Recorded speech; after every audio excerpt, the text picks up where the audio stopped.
warahmatullahi wabarakatuh. Bismillahirrahmanirrahim. Innal hamdalillah nahmaduhu wa nasta'inuhu wa nastaghfiruh wa na'udzu billahi min shururi anfusina wa min sayyiati a'malina. Man yahdihillahu fala mudilla lahu wa man yudlil fala hadiya lahu. Ashhadu an la ilaha illallah wahdahu la syarika lah wa ashhadu anna Muhammadan 'abduhu wa rasuluh.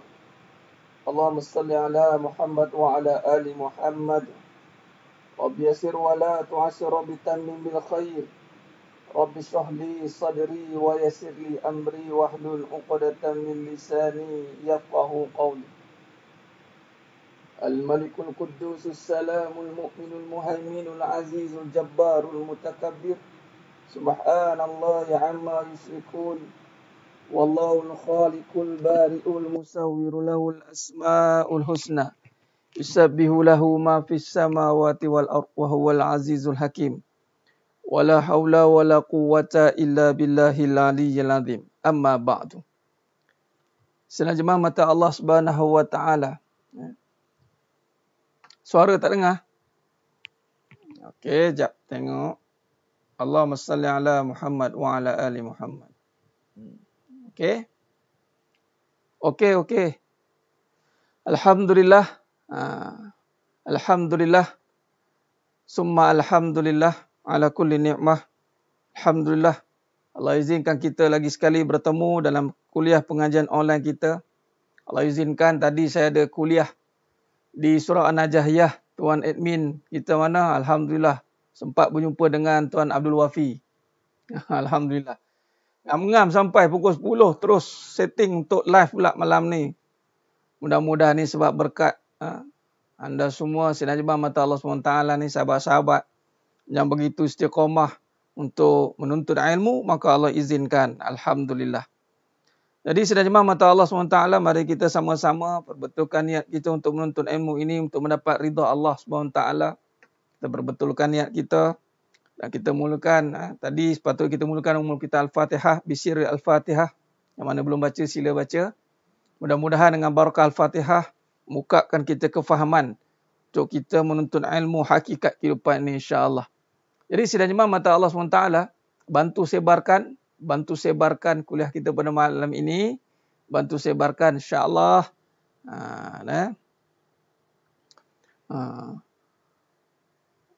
Masya Allah, ya. Masya Allah, Tuan Abdul Hafiz. Dapat jumpa saya pun tak kenal kalau tak diberi kenal tadi. Allah. Haza min fa'li rabbik. Baik, jadi sidang jemaah mata Allah Subhanahu wa taala. Alhamdulillah, summa alhamdulillah. Dapat kita bertemu lagi pada malam yang penuh barakah ini untuk kita meneruskan kajian ilmu kita, insya-Allah. Dalam tajuk kita sambung semalam, kita berhenti kat muka 78. 78 muka 78. Betul ke? Baik, kitab baru muka 78, edisi lama muka 62. Alhamdulillah. Baik, sedang jemaah mata Allah SWT, saya nak kongsikan dulu dalam mukadimah ni suasana. Suasana, rasa. Daripada petang tadi, tengah hari tadi, Allah dah raikan. Allahu Akbar. Allah raikan permulaan kuliah kita bermula di waktu tazkirah Jumaat. Kemudian Allah raikan lagi pada kuliah maghrib tadi pula. Dan Allah izinkan lagi untuk berkuliah lagi pada malam ini. Masya Allah. Tabarakallah. Alhamdulillah. Jadi Alhamdulillah. Jadi ini semuanya satu anugerah pada Allah SWT untuk apabila kita berada dalam suasana majlis ilmu. Jadi yang mana istiqamah dalam untuk ilmu ni, syukurlah. Satu jemputan daripada Allah. Walaupun online tu, niatkan betul-betul untuk ilmu. Yang mana ada berpeluang untuk pergi ke masjid, dalam keadaan sekarang dah boleh pergi ke masjid, sekarang ni rebutlah peluang. Yang mana orang lelaki terutamanya khususnya, luangkan masa, luang dan ruangkan masa. Kalau nak tunggu ada masa, memang kesudahlah kita sibuk manjang bak kata almarhum Tuan Guru Datuk Ismail kamu kata apa? Jangan tunggu ada masa, tapi luangkanlah masa. Luangkanlah masa. Baik. Jadi subhanallah, subhanallah bila boleh bagi kuliah ni. Sebab gini, sidang jemaah mata Allah SWT. Saya full time di masjid. Dan saya nak bagi tahu kepada sidang jemaah mata Allah SWT, saya nak bagi tahu tempat yang paling indah dan hebat ni memberi kuliah itu di masjid. Itu rumah Allah. Allahu Akbar. Allahu Akbar. Itu tempatnya di masjid. Di masjid. Dan saya tak jumpa tempat yang lebih hebat daripada di masjid. Di tempat lain kita tak confirm lagi. Di masjid, tempat yang mana rumah Allah, min buyuti min baitillah, di antara rumah-rumah Allah itu, dan HQ di Makkahul Mukarramah lah, dan Madinatul Munawwarah, dan juga di branch di masjid-masjid yang ada di seluruh dunia ini. Alhamdulillah, subhanallah. Dan saya letakkan diri saya, itulah full time. Saya full time. Dan masjid itu adalah tempat yang utama bagi saya. Tempat utama. Tempat utama, dan kita sedang jemaah mata Allah SWT, sekiranya kita merasakan ada tempat lain yang lebih indah daripada masjid, maka something wrong somewhere. Tak boleh. Kena jadikan masjid di full time. Masjid rumah Allah ni kita kena ikramkan dia. Kita kena muliakan masjid. Kita kena, walaupun ustaz layak ke saya ni, ustaz layak. Jangan cerita layak tak layak. Sebab kita hinalah, kita kena muliakan. Kita kena muliakan dan kita kena berada di tempat yang mulia, masjid. Allahumma salli ala Muhammad wa ala ali Muhammad. Nah, saya alhamdulillah. Jadi saya tak tahu kat tempat kata ustaz masuk TV ke apa. Itu tidak memberikan satu aizah, tak ada rasa. Tapi bila ada di masjid di rumah Allah ni, masya-Allah. Tentulah itu apa yang Allah berikan rasa tu. Dan saya harap sidang jemaah mata Allah SWT boleh merasakan perkara ini, boleh merasakan perkara ini, dan kita berharap kita tidak melihat masjid ini sebagai satu tempat yang dah tak ada apa-apa. Kita tak boleh. Tidak boleh kita merasakan tempat tu dah tak ada apa-apa baru kita pergi. Tak boleh. Dan alhamdulillah Allah izinkan untuk saya dibesarkan di masjid dengan ayah saya bawa di Masjid Shah Alam. Daripada saya darjah 1 sampai darjah 6. Allahumma salli ala Muhammad. Saya tak tahu nak gambarkan suasana dia, macam orang bak rasa ni dia kena makan dan macam tu dia kena merasai baru dia boleh menghayati. Kalau dia tak merasai maka dia tidak akan mampu menghayati. Dan sidang jemaah mata Allah Subhanahu wa taala. Khair. Baik, suasana lain kita suasana lain ada gangguan yang pun suasana lain kita. Mudah-mudahan live kita okey malam ni insya-Allah. Baik, buat live di masjid insya-Allah. Boleh. Itu sedang dipertimbangkan. Khair. Jadi sedang jemaah mata Allah Subhanahu wa taala. Allahumma salli ala Muhammad wa ala ali Muhammad. Benar Tuan Muhammad Rizal. Kita nak rasakan itu rumah kita. Sebab Nabi SAW buat rumah kat masjid. Jadi kita kena rasakan. Kita kena menjiwai mengenai itu. Biarpun keadaan apa pun cerita kat masjid tu, tak usah ambil kira. Kita jadi part of masjid. Jangan kita duk pergi sebab orang, kita pergilah sebab Allah. Allah berfirman dalam surah Taubah ayat 18, innama ya'muru masajidallahi man amana billahi wal yaumil akhir. Di antara tanda-tanda orang yang beriman itu antara dia mampu mengimarakan rumah Allah. Jadi sidang jemaah mata Allah SWT. Dia mampu mengimarakan rumah Allah. Allahu Akbar. Baik, mudah-mudahan Allah pilih kita. Baik, alhamdulillah. Sementara menunggu ada lagi sahabat kita mungkin tak dapat notification ke apa. Mudah-mudahan mereka akan bersama kita semua insya-Allah. Baik, kita teruskan kajian ilmu kita pada malam yang penuh barakah ni. Baik, kita tengok pada nota. Kita berhenti semalam dekat ibadah. Okey. Khair. Allahumma salli ala Muhammad wa ala ali Muhammad. Baik, itu nota di belakang. Baik, jadi boleh rujuk pada nota. Semalam kita berhenti dekat bagaimana yang kita nak meletakkan diri kita ini sebagai seorang hamba Allah. Hamba Allah. Abdillah. Dan ini bertepatan dengan tujuan kita dijadikan. Yang mana Allah berfirman dalam surah Az-Zariyat ayat 56. Dan ingatlah, وَمَا خَلَقْتُ الْجِنَّ وَالْإِنسَ illa liya'budun. Tidaklah aku menciptakan jin dan manusia melainkan semata-mata untuk illa liya'budun. Tak ada sebab lain. Jangan cari sebab apa sebab lagi kat dunia ni. Jangan cari sebab. Sebab dah diberikan tujuan dah. Kita ni dah diberikan tujuan dah sedangnya mata Allah SWT.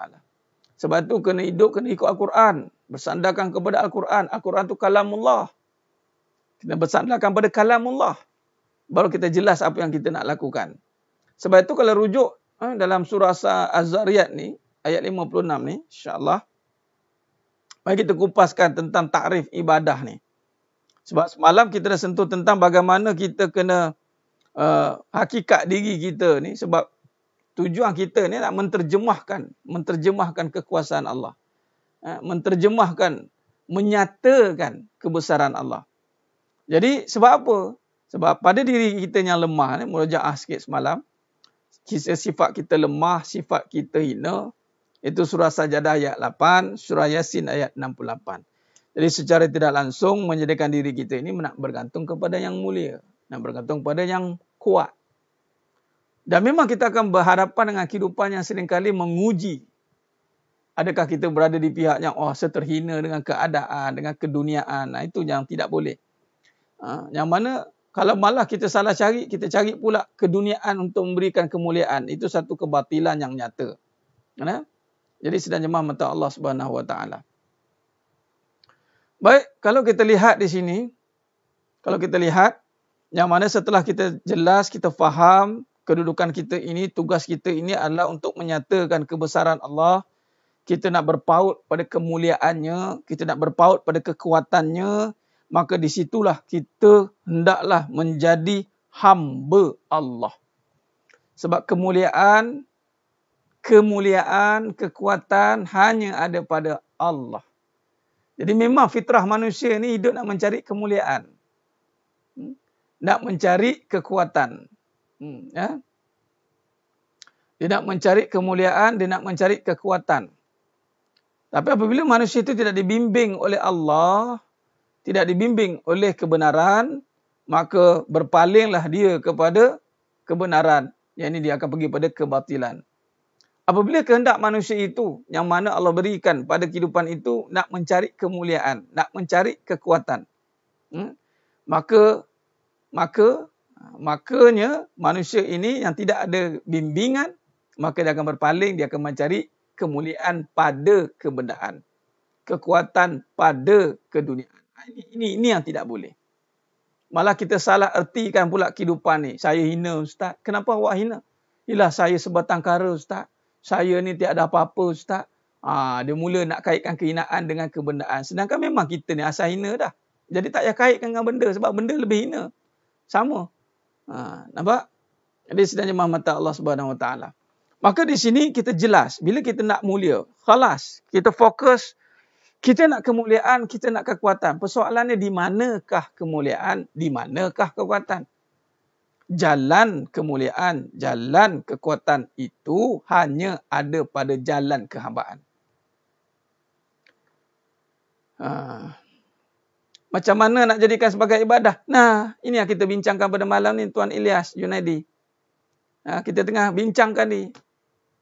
Sebab menjadi ibadah, konsep yang dikatakan ibadah ni adalah menyembah, sembah, tunduk, patuh, akur, menerima.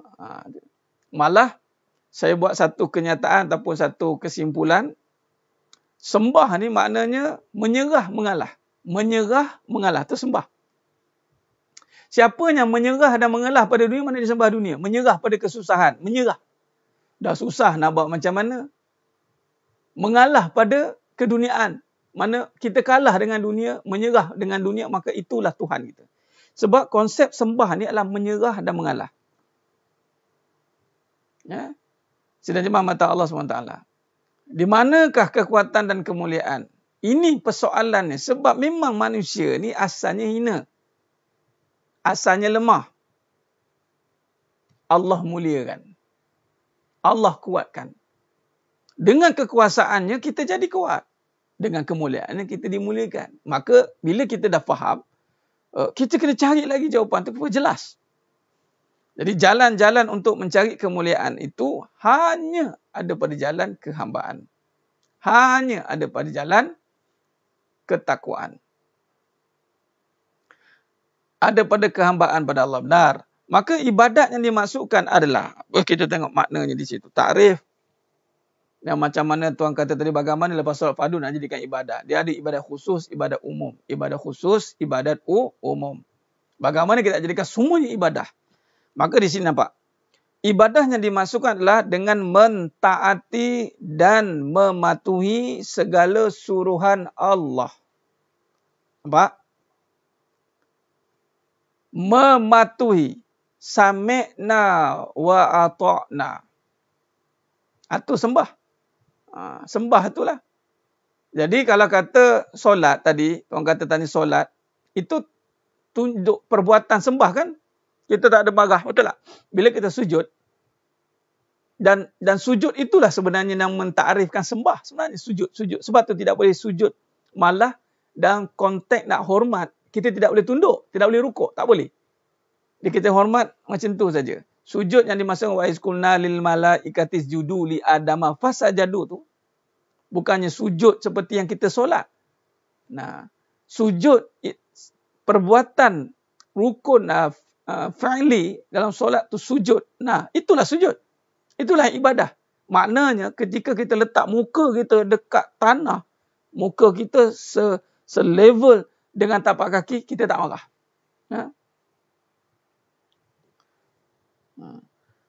Ya, Cikgu Anis, apa yang kita hadapi saat ini adalah kehendak Allah. Benar. Kita kena iktikad. Itu nak takdir, iman. Itu takdir. Apa situasi? Kita lihat solat. Solat, kita sujud, ada marah. Ada orang marah tak muka dia yang duk selama ni duk bangga-bangga muka ni. Duk kadang-kadang tengok cermin tu, kadang boleh retak cermin tu kan. Tampar sini, tepik sana, tempik sini. Kan? Duk perasan cantik, perasan baik tu kan. Tengok tiba-tiba muka ni diletakkan selevel dengan tapak kaki. Ada siapa marah? Ada orang marah tak? Tak ada. Tak ada lagi orang marah. Geram betul lah aku sujud ni. Tak ada. Nah, itulah sembah. Maka kaedah sujud itu kita kena bawa kat luar kehidupan. Kita tidak. Time sujud kita buat. Rukun kan? Tu iblis time sujud dia buat. Tapi bila Allah beri dia ujian kehidupan, dia gagal. Dia tak nak sujud. Ramai tak ada? Ramai. Nanti kita bincang. Bagaimana takrif kegagalan iblis patutnya menjadi hamba Allah, tiba-tiba dia tak nak sembah. Sebab iblis ni gagal pada ujian kehidupan. Macam kita hari ni lagi. Suruh solat, boleh. Suruh baca Quran, boleh. Kan? Macam orang perempuan contoh. Suruh buat semuanya suruhan agama, solat lah, puasa lah, semua boleh. Tapi nak taat, nak hormat pada suami, sorry. Nampak? Suami, mungkin buat semua boleh. Solat lah, sama konsep. Tapi bila kata nak didik isteri, surrender. Ini tak boleh. Sedangkan kena tunduk pada perintah Allah. Allah kata susah macam ni, didik lah. Benar, cikgu. Dia risau ini apabila kita masih mempersoalkan. Masih kita tidak faham apa yang sedang berlaku.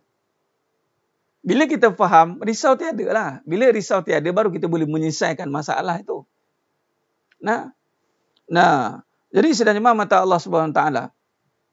Kalau kita faham balik tentang takrif tunduk pada kekuasaan Allah. Siapa yang berani ketika sujud dia bangkang? Siapa? Ada orang berani?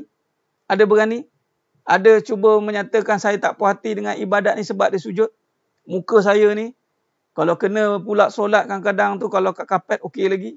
Kalau kita solat, pergi jemaah, kata Jumaat lah, Jumaat. Kan? Kita keluar sampai keluar tu kadang-kadang tu. Kita kena sujud atas tempat yang tidak rata. Dengan batu-batu kadang letak sejadah tapi batu-batu kena muka. Contoh, sakit. Nah, tak ada orang marah. Tak ada. Tapi kenapa dalam kehidupan, bila Allah jadikan sesuatu perkara, kita tak nak sujud? Faham tak sujud tu apa? Nah, sebab tu akhirnya kita menempah kehinaan kembali. Apabila manusia gagal memahami takrif sujud atau sembah atau ibadah, maka dia menempah kehinaan. Dan jangan marah kalau Allah datangkan orang untuk hina kita balik. Jangan marah. Ada something wrong. Jangan marah kalau surrounding itu mula mengecam kita dan kita rasa tertekan dengan keadaan itu. Kita rasa macam, kenapa semua orang kecam aku, kenapa semua orang hina aku ni? Kerana Allah nak bagi tahu. Mesti ada benda yang kita menentang Allah Ta'ala tanpa sedar. Saya ada beberapa tanya soalan kat saya ni. Nanti saya ujung saya akan kupas bab soalan hubungan ni. Hubungan dengan manusia ni. Kalau orang yang tak suka Ustaz, maknanya saya ada masalah ke dengan Allah? Bila main dengan hubungan ni, patutnya sebenarnya kita ada faham dululah kita ada masalah dengan Allah. Sebab kita bermula dengan Allah, baru jumpa manusia. So kalau dengan Allah kita tak selesai, macam mana kita nak selesai dengan manusia? Sebab tu jangan cari perkara yang mengundang murka. Walaupun kita ni tahu kita ni banyak dosa, tapi jangan lawan Allah.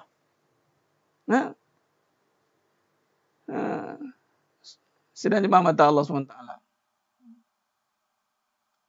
Baik, jadi kena faham dulu.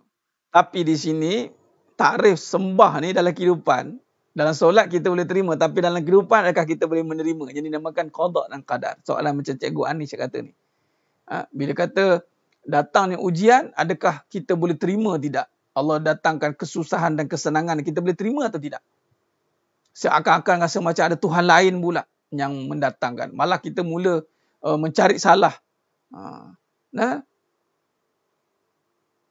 Sabar Nabi pun dihina Ustaz. Maknanya, ya, itulah perjalanannya. Tapi kadang-kadang ni kita seakan-akan question tu datang. Tapi bila kita dah faham perjalanan, Nabi faham, para Nabi, para Rasul, para Aulia, Salafus Saleh, para ulama faham. Kita ni kadang-kadang buat-buat tak faham. Sebab apabila diri diletakkan kepada hamba dunia, kita akan mencari kemuliaan pada dunia. Itu rasa terhina tu. Terasa, terkesan, kecil hati. Sebab apa? Pak dunia. Jadi sedang jemaah mata Allah SWT. Baik. Maka dalam bab ibadah ni, kita nak kaji kisah Nabi Adam AS dan Iblis. Laknatullah. Ada dua kisah. Yang kita dah sentuh tentang kejadian yang sebelum ni. Tapi dalam ibadah ni, kita akan nampak bagaimana kesannya ibadah ni, yang mana Iblis dulunya ahli ibadah dalam khususiah. Iblis ni kalau nak challenge dengan kita, kita ni barulah bertatih nak ibadah. Barulah tergedik-gedik pun. Kalau kuat-kuat pun 20 tahun. 20 tahun dah Ustaz saya ni, 20 tahun, 30 tahun dah Ustaz. Tapi Iblis bukan puluh tahun. Wallahu alam. Beratus, beribu tahun agak. Tapi dia gagal dalam satu sudut ibadat yang utama. Apa dia? Di sini. Kalau kita lihat mematuhi suruhan Allah, cuba tengok dekat atas tu, nota, yang mana ada nota, perhati, yang mana tak ada. Tengoklah kat skrin ni, cuba-cubalah tengok tu kan. Saya duk scroll sikit-sikit tu, cuba perhati baik-baik dah. Allahumma salli ala Muhammad wa ala ali Muhammad. Baik. Maka kata kunci di sini adalah mematuhi segala suruhan Allah, tunduk hanya kepada kekuasaan Allah. 2. Ketiga, tidak merasakan diri ini yang berkuasa. Dia manusia ni, dia tahu Allah berkuasa tak? Tahu? Tapi masalahnya, saya buat suruhan Allah Ustaz. Buat solat. Saya solat Ustaz. Saya jaga agama. Ada orang kata, saya nak minta nasihat Ustaz. Saya stres, ya. Tapi saya jaga agama. Suruhan agama saya buat. Apa yang kita buat tu? Mungkin kita buat suruhan. Mungkin kita tahu Allah berkuasa. Tapi yang ketiga, merasa diri berkuasa.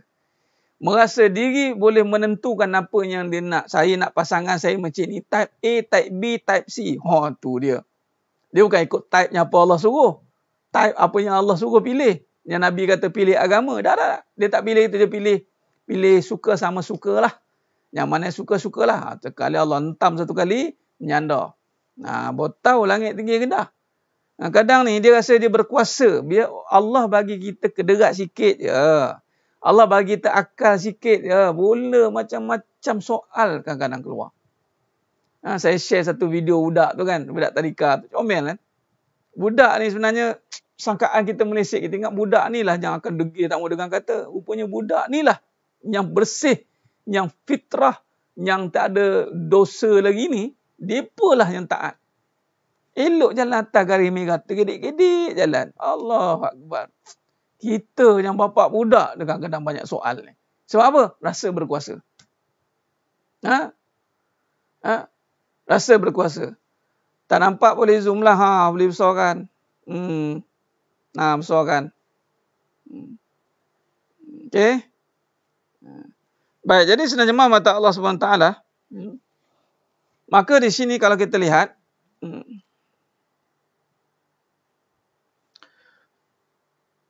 Bila kata taat perintah Allah, merasa tahu Allah berkuasa, tidak merasakan diri yang berkuasa.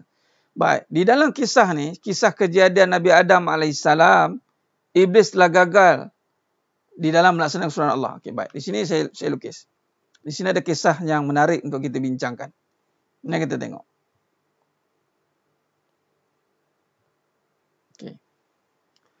Kisahnya, cuba tengok. Sekarang ni kita cerita tentang ibadah.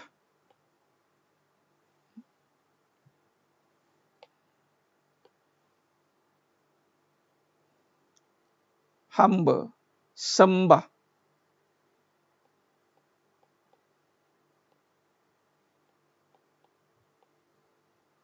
Ibadah ni, hamba lah. Ibadah. Dalam satu kenyataan saya tulis, susah. Biarlah susah dalam ibadat. Sebab ibadat ni dia perlukan apa? Kesungguhan. Dia perlukan kepatuhan, patuh. Sami'na, patuh, dengar dan taat. Apa kata kunci tadi sembah ni? Kata kunci di sini adalah apabila manusia ini pertama, bila dikatakan tarif sembah ni adalah suruhan patuh. Suruhan.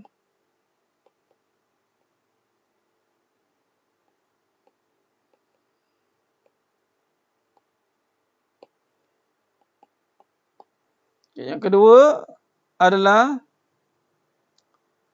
yang mana patuh suruhan dan larangan dan tunduk pada Allah yang Maha Berkuasa lah.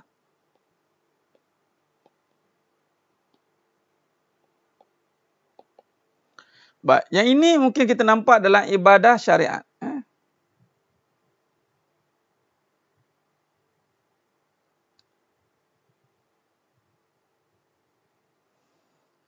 Ini kita nampak contoh dalam ibadah syariat.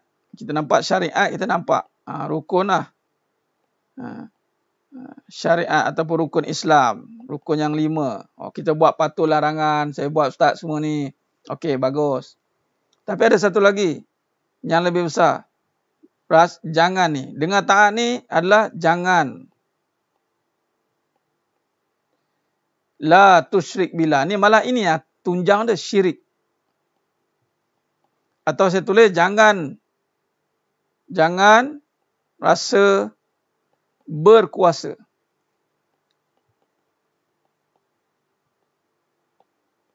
Ni. Baik. Bila rasa berkuasa ni, sedang jemaah mata Allah SWT. Sebab tu kita kaji tadi, kita manusia sepatutnya kita ni lemah. Kita ni hina. Maka carilah kemuliaan dan kekuatan pada yang berkuasa. Jangan pula rasa berkuasa. Tapi ini berlaku. Mungkin kita sekarang kita tahu. Tapi bila datangnya ujian, kita tidak faham untuk berhadapan dengannya. Sebagai contoh, kita lihat kisah. Kisah Iblis. Iblis asalnya namanya Azazil. Si Azazil ni, dia buat tak suruhan Allah? Buat.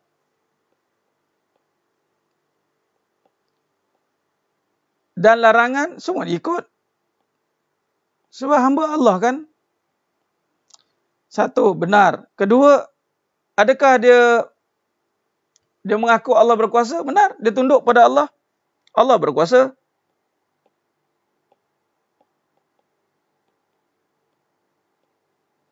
Iblis dapat benda ni. Iblis buat.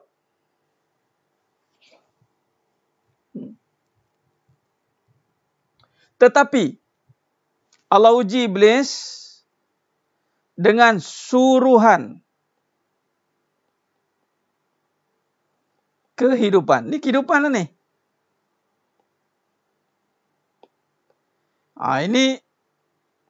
Ini suruhan yang tidak melibatkan kehidupan. Yang mana suruhan tentang ibadat diri sendiri. Dengan diri sendiri, iblis. Dengan diri sendiri, tak libatkan siapa.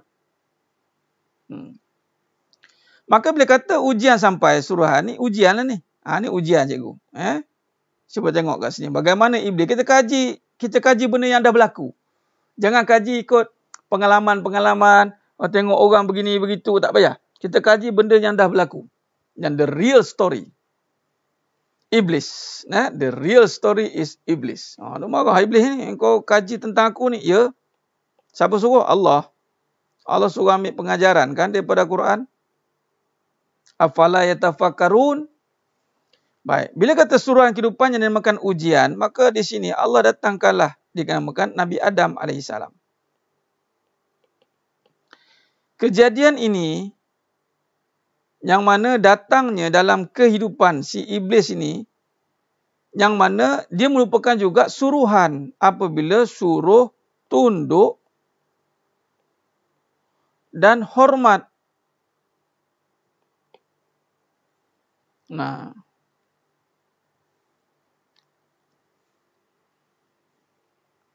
Baik. Jadi, bila kata tunduk dan hormat ni, si iblis ni, bila kata dalam suruhan kehidupan ni, di sinilah dia nampak berkuasanya dia.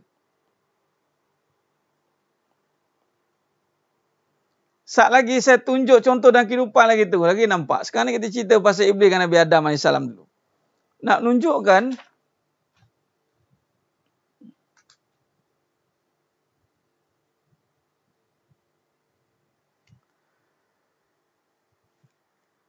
si iblis ni, dia berlawanan sifat sepatutnya. Nabi Adam AS, ketika Allah jadikan Nabi Adam AS,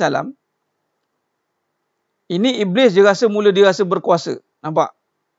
Ni taat ni, orang yang taat. Bukannya orang yang maksiat. Sedangkan mata Allah SWT. Ini orang taat. Beza dengan Nabi Adam. Nabi Adam AS tiada rasa diri berkuasa.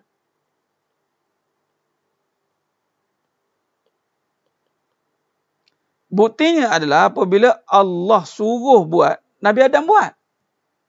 Dan Nabi Adam tidak rasa menunjukkan bahawa ada satu kelebihan pun pada beliau.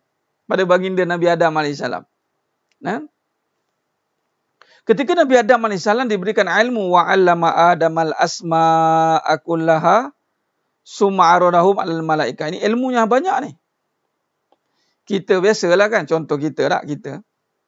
Bila kita ada ilmu dan bila dicabar oleh orang, agak-agak kita nak buat macam mana? Kita mesti akan terkesan untuk bagi tahu tak aku ada ilmu yang dia mula nak tunjuk, tapi tidak. Nabi Adam tidak. Nabi Adam AS tidak melalui fasa nak menunjuk ada kelebihan, tak. Setelah disuruh, Allah kata pada Nabi Adam AS, Allah suruh sebut, qala ya Adamu anbihum bi asma'ihim. Falamma anba'ahum bi asma'ihim qala alam aqul lakum inni a'lamu ghaibas samawati wal ard. Ketika Allah jadikan Nabi Adam AS, yang Allah bagi pada Nabi Adam AS dan seterusnya kita dipanggil ilmu yang menguasai semua ni. Ni ilmu yang nama-nama benda ni, sehingga malaikat terdiam. Dan ketika dapat kelebihan ni, Nabi Adam AS tidak sewenang-wenangnya nak bagi tahu aku ada kelebihan, tak. Nampak?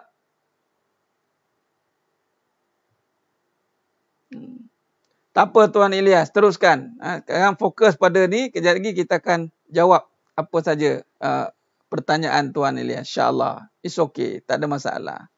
Baguslah, bertanyalah.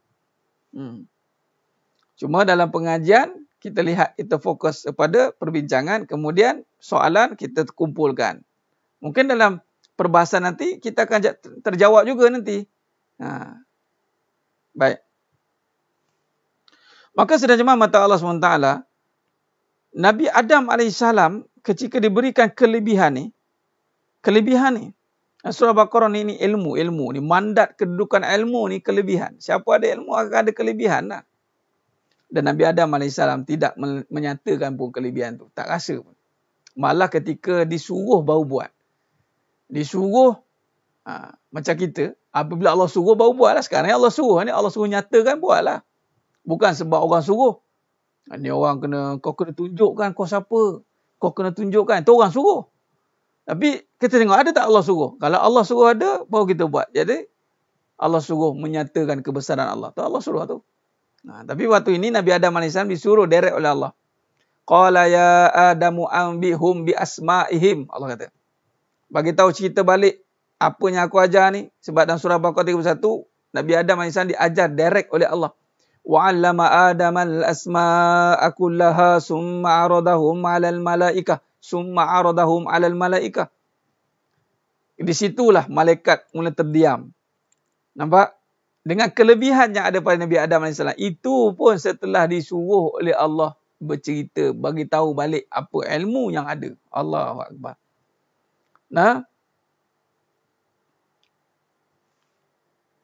Tak, maksudnya Cikgu Anis, sekarang ni kita kena sebarkanlah. Sekarang ni, makam sekarang ni memang kita kena wajib sebarkan kebaikan. Wajib sebarkan kebenaran. Sebarkan ilmu. Yang saya nak cerita ni, susu jalur dia. Bagaimana tak sewenang-wenangnya. Tak sewenang-wenangnya apabila ada kelebihan, kita nak tunjukkan kita ada kelebihan. Sedangkan kelebihan itu bukan dari kita. Kelebihan itu dari Allah. Itu maksud dia. Tak sewenang-wenangnya nak tunjukkan apa yang kita ada. Tunjukkan kecantikan dengan menayang apa yang ada pada diri. Tunjukkan keilmuan dengan menayangkan apa saja yang ada. Siap ajak ujah lagi. Menunjukkan apa? Menunjukkan harta kebendaan. Dia cakap nak tunjukkan kekayaan, tapi dia tunjuk harta lah. Dia tayang harta dia. Nak bagi tahu apa? Bahawa inilah hasil usaha aku. Lepas tu dia spin, dia nak kata apa? Ini untuk inspirasi sebenarnya. Kalau tak ada dalam Islam, jangan buatlah. Allah tak suruh buat, jangan buat. Itu maknanya. Jadi, ketika datang suruhan, menyatakan kebesaran Allah, baguslah suruh buat. Nampak? Jadi, sudah jemaah mata Allah SWT. Clear kat situ. Nak bagi tahunya, kedudukan sembah ni maknanya patut taat, tahu diri ni memang asal tak ada. Ketika ada lebih, kita tak mandai-mandai nak show off. Itu sifat seorang hamba sepatutnya. Nampak? Contoh Allah bagi kita ilmu. Malah contoh, Allah bagi saya ilmunya yang sifat dia, bukan sifat saya. Jadi bukan sebab aku nak bagi tahu niat tak betul, kadang nak tunjukkan kita ada ilmu, sehingga nak ajak bagi tahu yang lain tak tahu, saya tahu. Tak boleh. Tak boleh ada sifat begitu, tak boleh. Nampak? Faham? Alhamdulillah. Baik, berbeza dengan Iblis. Iblis berbeza. Iblis, ketika Allah suruh Iblis apa? Nabi Adam AS, Allah suruh bagi tahu. Wa 'allama Adama al-asma'a kullaha summa 'aradahum 'alal malaikah. Anak arahan. Iblis, apa arahan Allah? Iblis, Allah suruh, wa in qulna lil malaikati isjudu li adama fasajadu. Arahan Iblis. Ada Allah suruh bagi tahu Iblis apa? Ada Allah suruh bagi tahu Iblis kau siapa? Ada? Tak ada kan? Allah suruh tunduk, hormat. Dan Allah tahu Iblis ni, Azazil ni ada satu kedudukan. Azazil ni dah ada kedudukan waktu ini. Tapi Allah nak uji pengajaran untuk kita. Allah suruh taat, hormat pada Nabi Adam alaihissalam. Bukan suruh bagi tahu aku ada apa. Biasa tak? Benda ni berlaku. Sebab waktu ni dia dah mula rasa berkuasa. Iblis sudah mula berkuasa. Berkuasa ni kerana pertama senior dia. Dia beralih kepada kedudukan dia. Sehingga mencabar Nabi Adam AS. Ana khairu minhu. Malah menentang hukum Allah. Tidak mau sujud. Nampak? Ini kehidupan. Allah suruh buat lain, dia buat lain. Mana masalahnya? Nampak?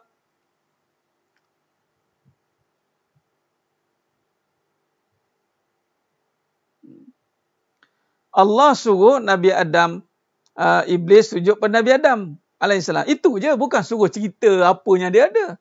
Nampak? Dia tak buat kerja yang Allah suruh. Nampak? Contoh ya, contoh. Contoh saya bagi. Sembah ni, buat apa yang Allah suruh. Kata contoh. Kita ambil suami. Sebelum suami, kita ni sebagai hamba. Okey? Saya nak kaitkan terus dengan kehidupan lagi nampak. Okey, hamba ni, saya buat gini, supaya nampak ya. InsyaAllah. Allahumma salli ala Muhammad wa ala ali Muhammad. Saya cuba ringankan perbahasan ini, saya nak bagi terus pada contoh. Okey. Asal kita siapa? Hamba. Hamba ya.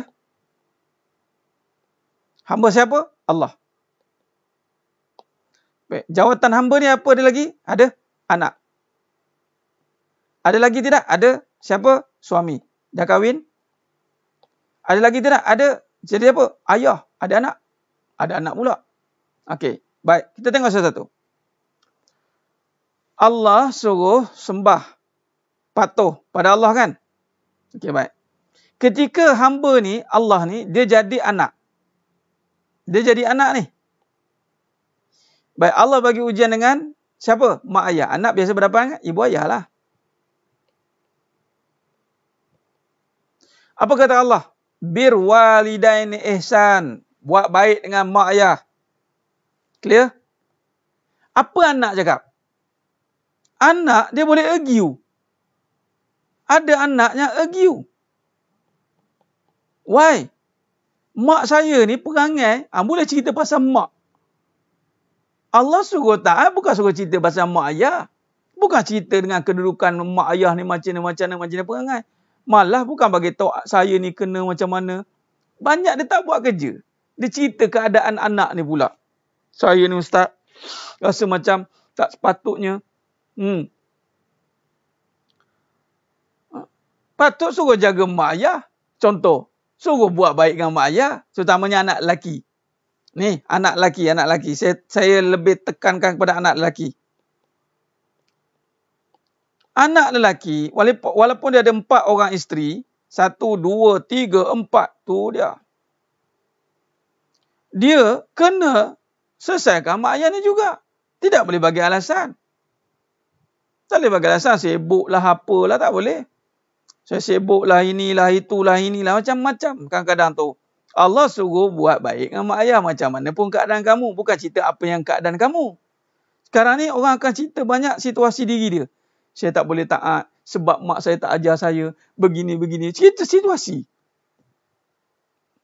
Nampak? Allah suruh taat je lah. Mak ayah tu baik ke apa ke?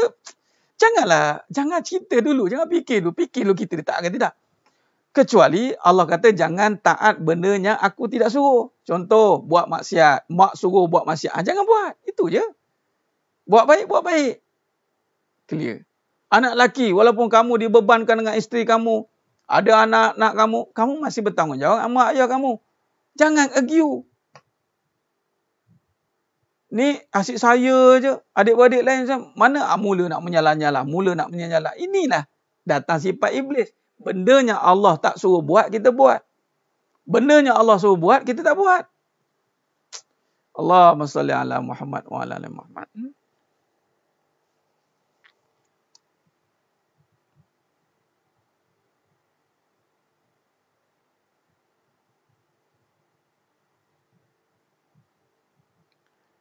Kalau saya jaga ibu ayah penting macam jaga syahadah boleh ke Ustaz?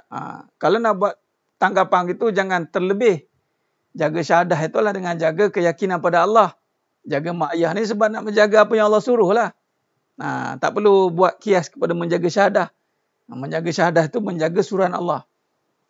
Perhatikan kalau jaga syahadah ni, ibaratkan kalau apa yang berkaitan dengan syahadah tu pula kita kait dengan mak ayah. Mak ayah ni sebenarnya suruhan Allah. Sebenarnya kita nak jaga Allah. Baik. Allahumma salli ala Muhammad wa ala ali Muhammad. Okey.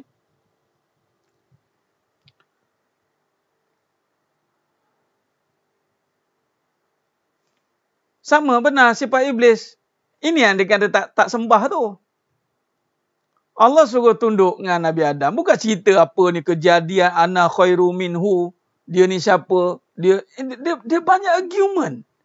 Allah suruh taat. Bukan suruh tanya siapa mampu tidak buat tidak. Allahu Akbar. Ini yang berlaku. Baik. Bagi seorang anak itu wajib wa wassainal insan walidaini ihsana. Nampak? Begitu. So anak in any condition dia kena bir walidani ihsana. Contoh hamba. Apa? Lelaki. Allah suruh jaga. Katalah pertama kita ambil bab pandangan. Allah suruh jaga pandangan. Jagalah pandangan. Jangan duk pergi cari, alah orang perempuan itulah yang gini. Dia tengok orang perempuan ni pula di situ. Kalau orang perempuan tak, itu dia akan kena lagi. Dia akan kena, soalnya sekarang, kita buat tak apa yang Allah suruh tu. Satu. Lelaki, jaga aurat. Jangan buka aurat. Kita tanya, sebenarnya, takkan tak boleh. Kita ni, dia mula tanya. Dia mula argue keadaan dia susah lah, itulah ini. Allah suruh tutup aurat, tutup je lah. Apa masalah? Badan kita, diri, semua Allah buat. Bukan kita buat kaki kita sendiri. Bukan kita buat badan kita sendiri. Allah yang buat. Tapi dia argue, dia tak apalah kot, belum sampai masanya lah. Hidayah tak sampai lah. Hidayah tak sampai, lain sekali Israel sampai. Benar cikgu, sebab tu pada satu ketika saya ada tulis, saya buat satu live tu, saya tulis ibliskah kita atau dajjalkah kita?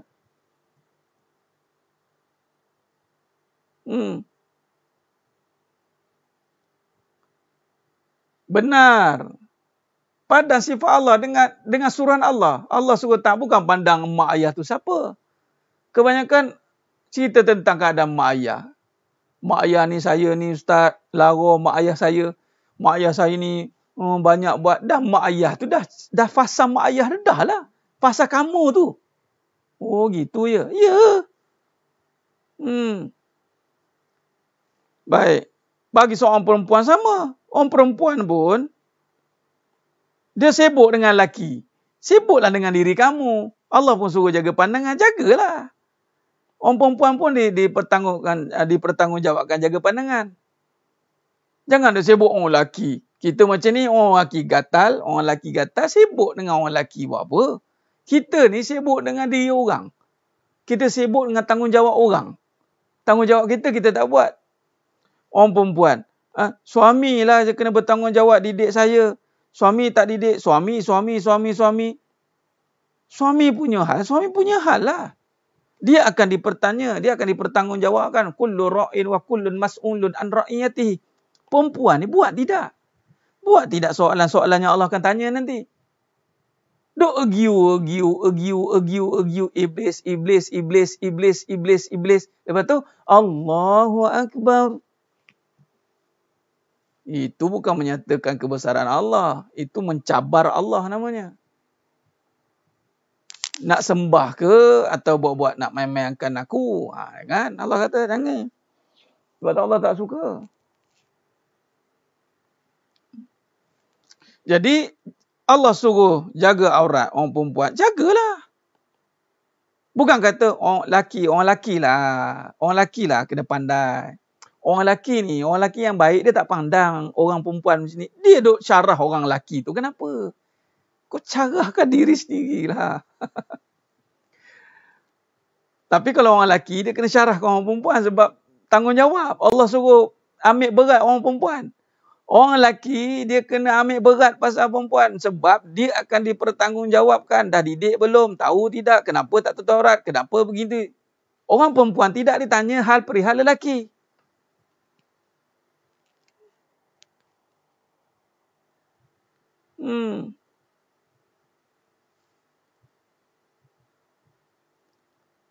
Kita hidup tidak mencari salah, kita hidup mencari Allah. Itu dia. Ha?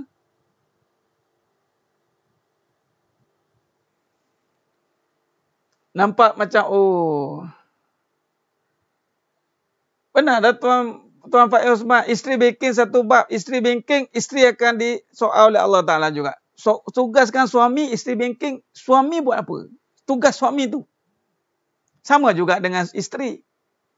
Duk tengok tugas suami. Tugas isteri tu, kalau suami duk banking, isteri kena buat apa? Apa Allah suruh kat aku ni? Allah suruh buat apa ni? Patut tanya dirilah, jangan tanya Allah suruh abang buat apa. Janganlah. Kita lari fokus. Iblis lagi fokus. Iblis ni kerja dia tidak fokus dengan suruhan Allah. Allah suruh taat, dia pergi soal. Dia ni siapa? Dia ni siapa? Dia ni tanah. Aku api. Tanah ni hina. Api mulia. Dia mula bersoal jawab. Allahu Akbar. Nah.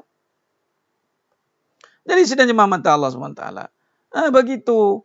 Bila kita berbalik kepada tadi, maknanya kedudukan kita ini. Nah, bila kita hamba Allah bagi kita sebagai anak, jalankan tugas sebagai anak. Jalankan tugas, jangan sibuk tugas sebagai mak ayah. Duk fikir pasal mak ayah punya perangai. Bukan tugas tanggungjawab anak tu mikir perangai mak ayah. Fikirkan kita ni jadi anak yang soleh tak? Jadi anak yang solehah tidak? Cukup. Buat. Suami. Bila kita ni jadi hamba Allah dan tugas kita sebagai suami, maka janganlah tunduk pada isteri. Tak kisahlah isteri tu duit dia berbilion pun. Berbilion ke, bertriliun ke, dia isteri-isteri. Tetap. Kenapa? Aku hamba Allah. Aku bukan hamba isteri. Itu kata gitu. Tegas. Kena tegas sebab benda ni boleh bahkan neraka. Ya Allah. Kadang-kadang orang kata, kita kan tolak ansur. Memanglah tolak ansur. Lama-lama ansur tolak. Kita kan tolak ansur Ustaz dengan isteri kita ni. Kita bukan apa. Dia ni yang banyak buat kerja kat rumah dia. Memang kita tolak ansur. Ansur-ansur tolak kita. Kerana kita tidak buat apa yang Allah suruh. Suami Allah tak buat. Biar tengok isteri, biar. Tak apalah. Kita tak apa. Dan tak apa tu. Lala bertampar. Bergaduh.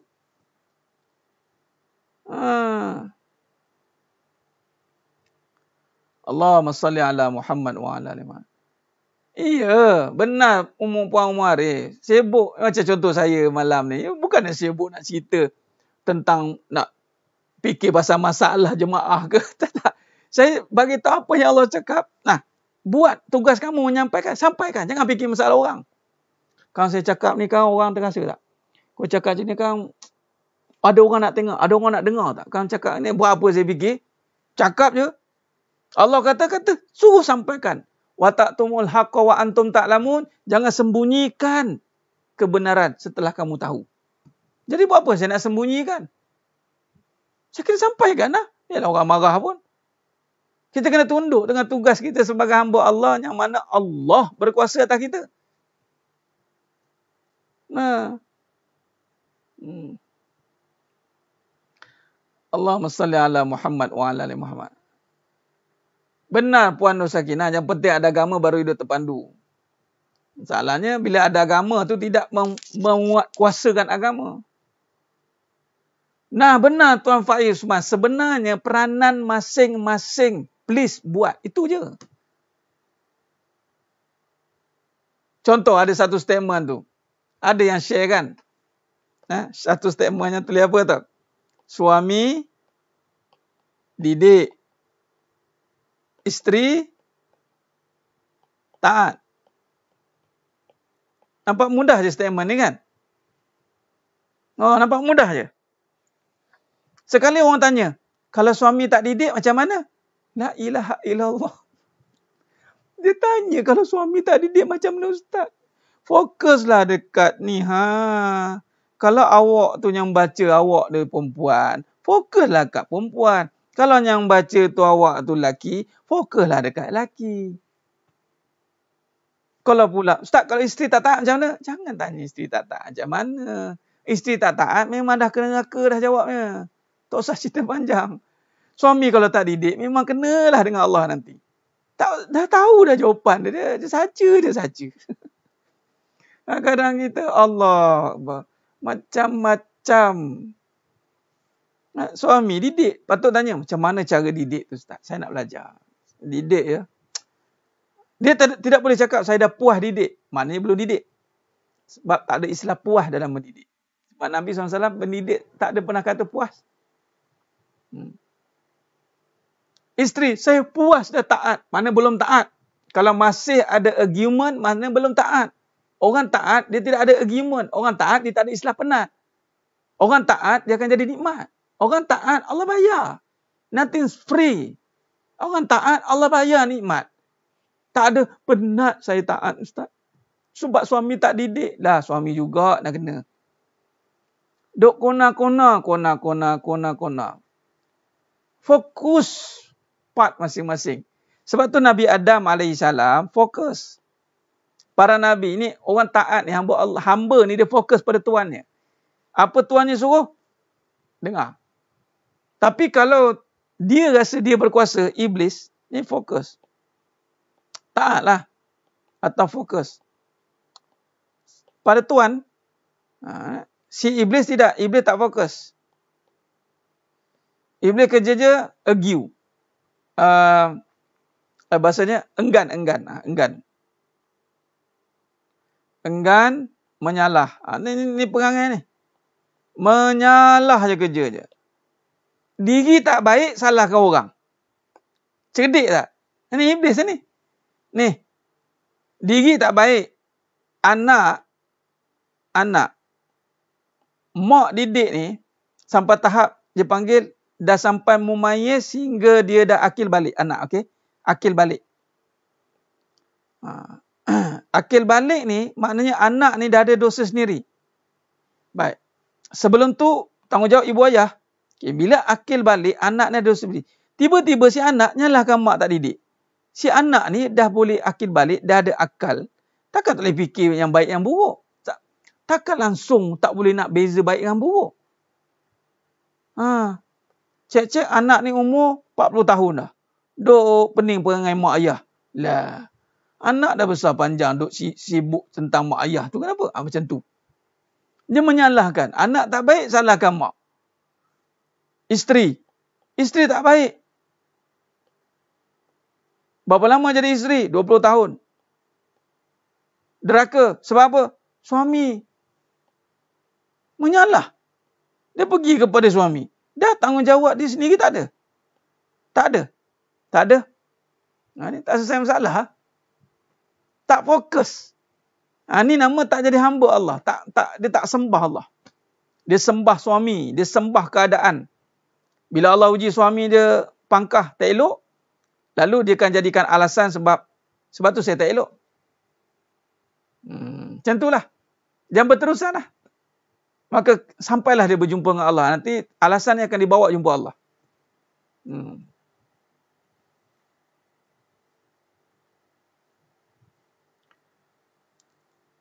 Allahnya akan soal suami, Puan Fazilah. Kalau ada isteri taat dengan didikan sendiri, masuklah syurga. Udahlah. Dah bukan dengan didikan suami, rugilah suami. Sebab yang kena mendidik tu suami sebenarnya. Suami yang kena didik. Isteri dah taat. Alhamdulillah. Masuk syurga. Suami tak taat. Nunggulah tanya. Allah tanya nanti.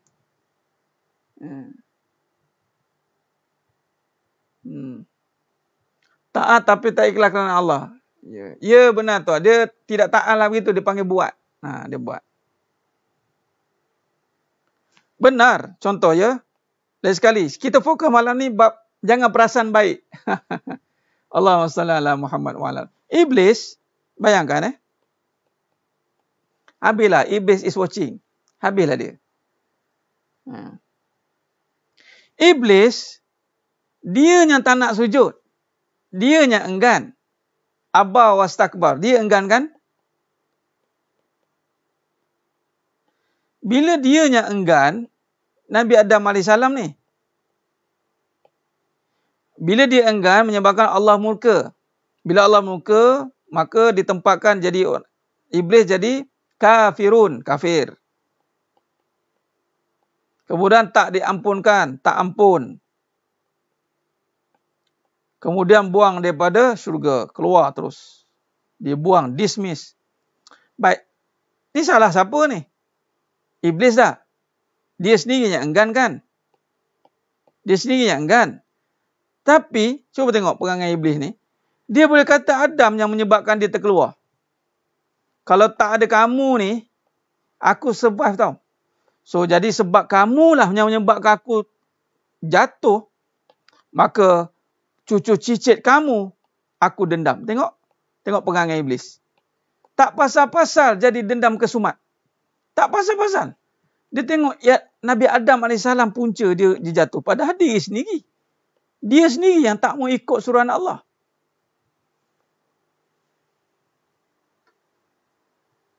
Dia sendiri yang buat perangai. Dia sendiri yang tak nak tunjuk dengan Allah. Dia salahkan kita. Dia dendam dengan kita.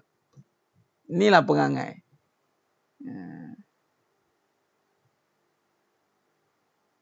Anak menangis disebabkan tak ikut cakap suami. Keluar dan marah suami sebab anak menangis.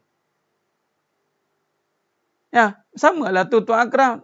Menyalahkan. Dah anak menangis, tanggungjawab masing-masing lah. Kalau ada suami tak boleh nak ni, diamkanlah pula isteri. Yang menyalahkan, awak lah ni tak pandai. Konsep dia mudah. Menyalahkan saja, salah. Dalam Islam tak ada Islam menyalahkan. Islam menyelesaikan. Tak ada. Menyalahkan ni tak selesai. Tengok Nabi Iblis. Adakah selesai? Dia menyalahkan ni. Adakah selesai masalah dia? Sampai ke cucu cicit Nabi anak keturunan Nabi Adam AS. Tak selesai. Nampak? Menyalahkan keadaan. Menyalahkan. Ni kata menyalahkan takdir ni. Ni kata menyalahkan takdir. Dah susah nak buat macam mana. Kalau tak susah tak jadi macam ni. Saya tak. Ni sebab saya susah lah saya jadi macam ni. Kalau tak begitu begini. Kalau tak. Ni orang tak beriman ni. Islam tidak menyalahkan. Malah suami-suami tak boleh menyalahkan isteri-isteri. Jangan. Asal nak kahwin lagi dia menyalahkan isteri. Asal nak kahwin lagi dia menyalahkan isteri. Sebab salah kawan tu. Janganlah menyalahkan. Habis tak kalau tak ada apa-apa salah boleh kahwin lagi. Itulah sepatutnya. Dah tak ada apa-apa salah. Kahwin lagi. Barulah tak ada masalah. Awak ni dah tak ada masalah dah saya tengok ni. Tak ada apa benda saya nak salahkan awak. Jadi saya nak kahwin lagi. Habis cerita. Ini asal kahwin lagi dia cari salah. Bila isteri pula, asal suami nak kahwin lagi, dia cari salah suami. Mulalah keluar file X-file. Keluarlah, tak bagi nafkah lah, apalah, itulah. Suami tak bertanggungjawab, suami tak guna, suami. Keluar habis semua. Hai, baru bagi cadangan. Baru mencadangkan. Bergaduh. Iblis, syabas bete. Syabas, Iblis. Bagus. Kamu dah ikut perangai aku.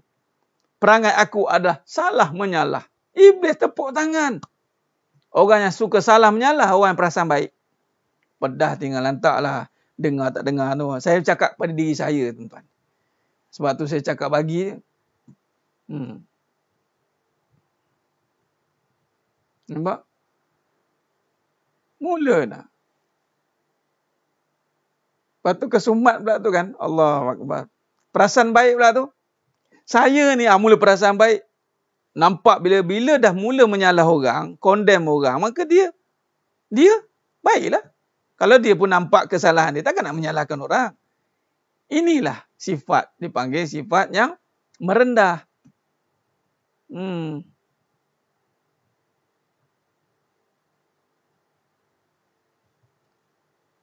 Ini yang berlaku. Sebab tu, kita belajar kisah Nabi Adam AS pula. Nabi Adam AS ketika dengan Siti Hawa dan iblis pun ada, keluar daripada syurga.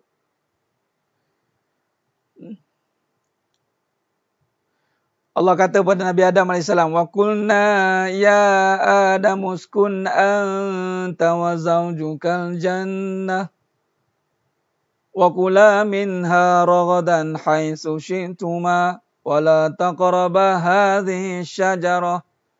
Nampak? Buat baik berpada-pada. Tak ada pada-pada dah. Buat baik sungguh-sungguh. Puan Rina.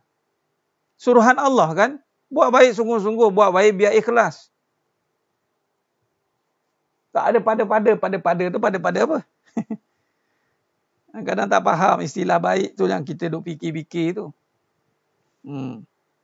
Nah, tengok kisah Nabi Adam AS pula. Kisah Nabi Adam AS.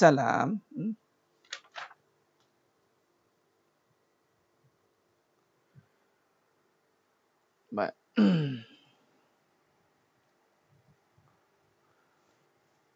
Bila kata terjadinya wa qulna ya Adam uskun anta wa zawjukal jannah.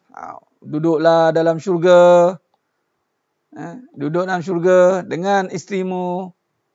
Nah, makanlah apa yang nak kamu makan kat syurga ni. Wala taqraba hadhihi syajarah. Jangan dekati pokok ini yang dinamakan buah khuldi. Kalau kamu dekati, kamu jadi orang yang zalim. Maka si iblis datang menyamar.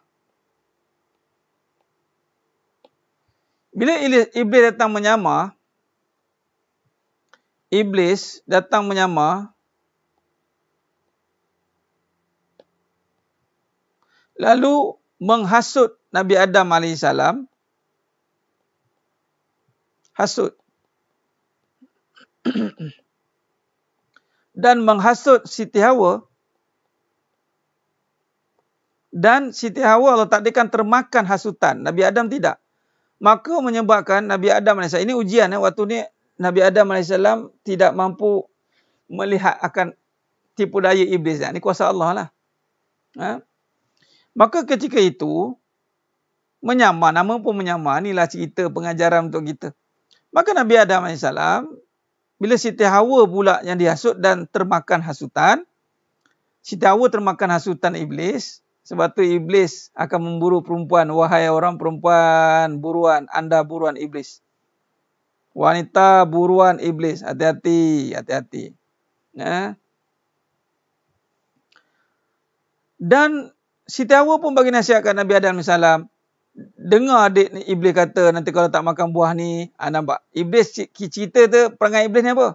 Suka buat manipulasi. Tukar fakta jadi auta. Talbis. Itu nama talbis tu. Kerja iblis dia suka menakut-nakutkan. Benda yang dah betul disalahkan. Kamu ni jadi isteri soleha. Kamu tak ke mana? Kamu jadi isteri soleha? Rugilah kamu. Kamu jadi baik nanti suami kamu ambil kesempatan tak kamu faham. Nampak? Kamu baik-baik nanti kan dikahwin lagi kamu faham. Habislah kamu ni kamu tidak moden kamu doktrin. Termakan. Saya tak boleh baik sangat dengan abang. Sebab kalau saya baik sangat nanti saya bagi muka. Dia mula termakan. Si Siti Hawa termakan. Maka Siti Hawa termakan kata-kata iblis yang menyamar ketika itu mengatakan kalaulah tak makan buah khuldi ni kamu akan dikeluarkan daripada syurga. Kamu tak takut ke? Aku dengar cerita begitu. Waktu tu iblis menyamar sebagai orang tua yang dengan penuh kesian. Maka Siti Hawa ni termakan. Maka Siti Hawa pun suruhlah Nabi Adam AS makan. Makanlah bang. Kali ni je. Nabi Adam dia tak ada Allah. Termakan pula kata Siti Hawa.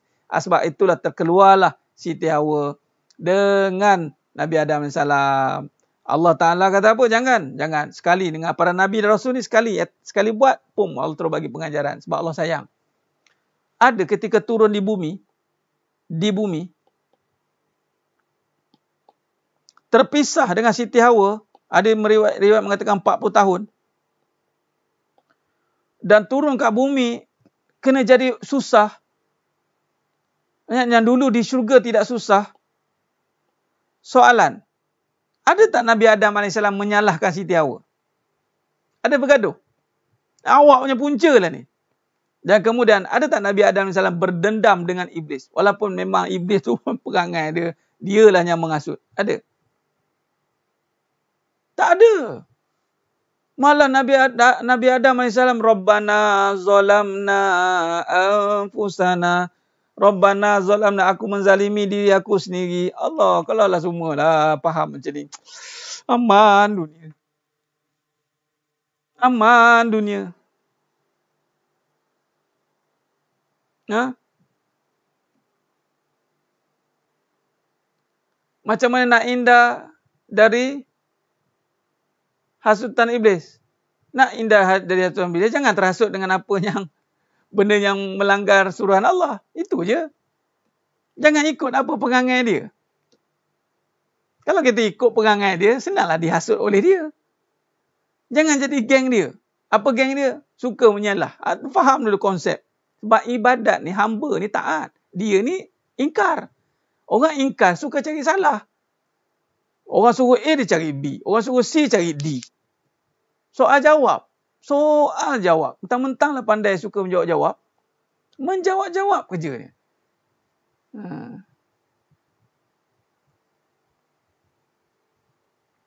Sedang jemaah mata Allah Subhanahu Wa Taala. Allahu Akbar. Diam tak diam, 11.30. Baik. Jadi sedang jemaah mata Allah Subhanahu Wa Taala. Kesimpulan dia. Kesimpulan. Nampak? Jadi kita tengok. Rabbana zalamna anfusana wa illam taghfir lana wa tarhamna lanakunanna minal khasirin. Allahumma salli ala. Indahnya hidup tidak menyalah ni. Indah sangat. Tidak menyalahkan pasangan, tidak menyalahkan keadaan, malah lebih besar tidak menyalahkan Allah. Habis itu Ustaz, muhasabah diri. Malah bukan suruh menyalah-nyalah, aku salah, aku salah. Islam tak suruh menyalahkan diri. Habis itu istighfar. Islam suruh istighfar. Sedar diri. Islam suruh sedar diri. Nah, dulu ahli pidato dia tuan rasa bukan pidato lagi dah. Tertelang keset panggil.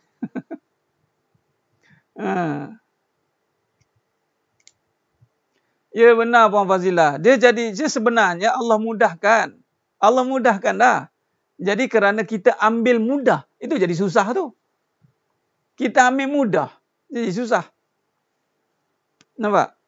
Indahnya lah tidak menjadi tak bergaduh Allah. Tak bergaduh, wallahi. Iblis suka buat pergaduhan apabila bermulanya dengan mencari kesalahan. Bergaduhlah. Marahlah dia. Jadi malam ni udah lah tu.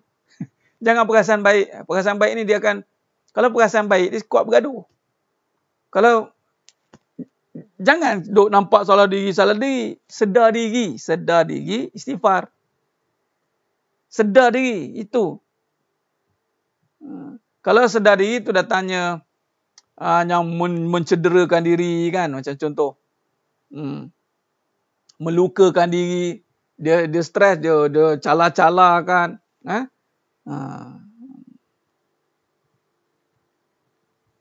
Allahumma salli ala Muhammad wa ala ali Muhammad.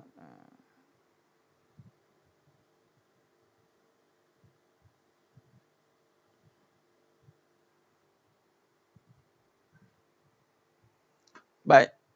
Jadi sedang jemaah mata Allah SWT. Clear? Okey, baik. Kita kena berhenti dah ni. 11.30. Kita balik pada nota tadi. Maka itulah sebaliknya berlaku pada Nabi Adam AS.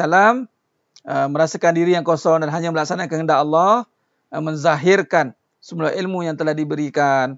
Jadi kita berhenti dekat muka surat 79 80.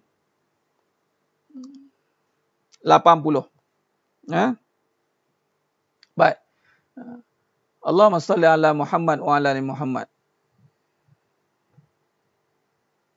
Kita baru sikit nak ni benar. Baru sikit dia dah menyalahkan. Baru nak ni menyalahkan. Kerja menyalah je kerja kita. Apa salah saya? Mula. Tak cukupkah saya ini? Ha? Allahumma salli ala Muhammad wa ala ali Muhammad. Tak ada benar. Itu polystyrene. Tak usah lah. Saya cukup marah betul dengan polystyrene ni. Allahumma salli ala Muhammad. Ada orang tanya, Ustaz, kenapa tak benda ni tak diwawarkan? Dah tak nak diwawarkan, nak buat diam-diam? Saya je ni perjuangkan. Dah Allah takdirkan saya kena perjuangkan. Perjuangkanlah. Duduk sembunyi diam-diam buat apa? Nah, 980. Ya, terima kasih Haji, Tuan Haji Mak Muda. Baik, jadi sidang Imam Mata Allah SWT, terima kasih atas luang masa yang begitu panjang pada malam ni. Mudah-mudahan Allah berkati kita semua. Allahumma salli ala Muhammad wa ala ali Muhammad. Alhamdulillah, haza min fadli Rabbi. Tuan Faiz Ma'al, haza min fadli Rabbi. Ini semua kurniaan Allah. Tadi ada yang bertanya soalan tadi tentang benang, ruqyah. Baik, bab ruqyah ni, tanya padanya Arif lah. Cuma dalam bab akidah selagi mana perkara itu kita tak sandarkan pada benda itu berkuasa. Pakai sekadar pakai untuk syarat atau ikhtiar diharuskan. Tapi kalau pakai sebab kita mula rasa benda tu menyangkakan ada sesuatu benda, ada benda yang boleh mendatangkan kesan, maka dia boleh jadi jatuh mengganggu atau syirik. Dia bab syirik ataupun syirik ni, bab makan pun syirik dah. Contoh, yang memberi kenyang itu nasi. Oh, tak boleh. Yang memberi kenyang itu Allah. Nasi hanya sebab makan saja. Nah. Oh, ya ke Ustazah? Allah. Baik. Nanti saya follow up balik Ustazah Zurina. Terima kasih. Allahumma salli ala Muhammad wa ala ali Muhammad. Baik, sidang jemaah mata Allah Subhanahu wa taala. Jadi kita berhenti setakat ini dulu. Terima kasih kepada semua yang terus istiqamah mengikuti kajian kita ini, insya-Allah. Mudah-mudahan Allah bantu kita untuk terus istiqamah dalam pengajian ini. Alhamdulillah, semua alhamdulillah. Insya-Allah kita sambung pada besok, insya-Allah. Kalau apa-apa makluman saya akan maklumkan, dan mungkin lepas ni, dan kita pun dah start ada kuliah kuliah maghrib. Macam ada yang berkata tadi nak buat live, nanti saya bincang fikirkan. Tapi kelas untuk pengajian online malam ni, insya-Allah saya akan adakan jadual. So setakat ni, kalau tak ada apa-apa perubahan, maka adalah tu. Kalau tangguh, saya akan maklumkan. Nah, baik. Esok live pukul berapa? Pukul 10 juga. Pukul 10 insya-Allah ya. Terima kasihlah kepada yang istiqamah. Alhamdulillah. Hanya Allah Ta'ala yang memberikan kebaikan yang tinggi. Khair. Mohon maaf di atas terkurang terkasar bahasa, terkurang bicara, segala kelemahan itu. Mohon maaf, mudah-mudahan Allah sajalah yang mampu menyempurnakan perbahasan kita pada malam yang penuh barakah ni. Mudah-mudahan semua yang menonton pada malam ini, Allah pilih semuanya untuk dimasukkan dalam syurganya tanpa hisap. Amin ya rabbal alamin. Aku qali hadza. Puan Fazilah buat pagi. Itulah, belum lagi. Belum masanya lagi. Nanti saya akan maklumkan untuk pagi itu, insya-Allah. Saya akan maklumkan, insya-Allah ya. Puan Fazilah, banyak program tu kan kita nak buat hikmah mula pagi dengan hikmah tu. Itu saya akan susun balik, insya-Allah. Mungkin sambil pergi kerja dalam kereta kan, kita dengar apa kata hikmah pagi ni. Apa yang kita nak ambil pengajaran pada kehidupan hari ni dalam tempoh 20 minit mungkin, insya-Allah. Bunga lawang, Allah nama. InsyaAllah boleh. Terima kasih join kuliah ni. Ahlan wa sahlan wa marhaban bikum. Ramai yang istiqamah dari awal. Terima kasih yang baru menyertai kuliah Hakikat Kehidupan. Ahlan wa sahlan wa marhaban bikum. Jangan serik. Jangan serik mengaji. Jangan serik. Sila duduk, jangan lari. Kalau panas tu bagus, dia membakar lemak. Membakar lemak semua, membakar nafsu. Sila duduk, jangan lari. Mau nak habis dah, sambung lagi. Allahu Akbar. Khair. Jadi cukup setakat itu. Oh ya, sebelum itu, terima kasih juga kepada yang mengambil peluang untuk bersama-sama dalam misi dakwah ni. Ada yang memberi sumbangan, Alhamdulillah. Ini satu tawaran untuk anda semua. Yang mana pandai ambil peluang, sila ambil. Contoh macam malam ni pahala mengalirlah kat sahabat kita ni. Dengan teknologi yang diinfakkan ni, subhanallah. Pahala mengalir. Dan saya niatkan juga atas kuliah ni, semuanya. Saya niat kuliah saya ni dan semua aktiviti dakwah yang saya buat ni, kepada siapa yang bersama-sama dalam program dakwah saya ni, pahalanya mengalir untuk yang sama yang mengambil peluang. Saya tak minta, kita kebaikan ni kena faham sendiri. Kebaikan ni kena lihat dengan mata hati. Dia tak ada istilah murah-murahan, tak ada. Siapa yang nampak berlian sahaja yang dia akan ambil. Kalau dia nampak hartanya itu nak ditukar jadi pahala, silakan. Tadi terima kasih. Alhamdulillah. Baik, mudah-mudahan Allah berkati kita semua. Aku lu qouli hadza wa astaghfirullahalazim li wa lakum. Wa bila taufiq wal hidayah. Wassalamualaikum warahmatullahi wabarakatuh. Kita tangguh dengan tasbih kafarah dan suratul As. Subhanakallahumma wa bihamdika asyhadu an la ilaha illa anta astaghfiruka. Bismillahirrahmanirrahim. Wal 'asr innal insana fi khusr illa alladhina amanu wa 'amilus shalihat wa tawassaw bil haqq wa tawassaw bis sabr. Wallahu a'lam bisawab. Takbir, Allahu akbar.